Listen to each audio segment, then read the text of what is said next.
A High Court ruling in India's Karnataka state has upheld a ban on wearing the hijab in classrooms, in schools and colleges. The verdict comes a month after the ban was first imposed and follows weeks of protests by students, parents and the religious community.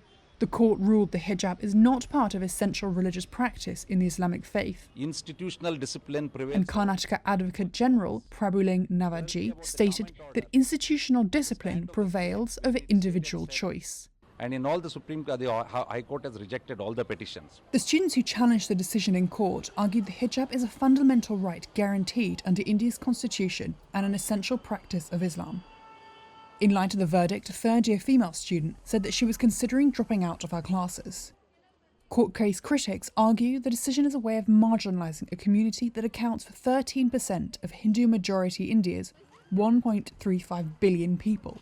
The Students' Islamic Organisation of India said they feared the ruling could set a precedent for the rest of the country. They suggested they would appeal and approach the Supreme Court. Ahead of the verdict, authorities closed some educational institutions and restricted large gatherings in parts of the state to prevent potential trouble. Karnataka ministers also told reporters that Muslim female students who are staying away from class in protest should respect the judgment and go back to school. Some also fear the verdict could play a role in next year's state assembly elections. Karnataka is the only southern state ruled by Prime Minister Narendra Modi's Hindu nationalist BJP, and some believe the party could benefit from the division between Hindus and Muslims. The BJP says the hijab ban has nothing to do with their political ambitions.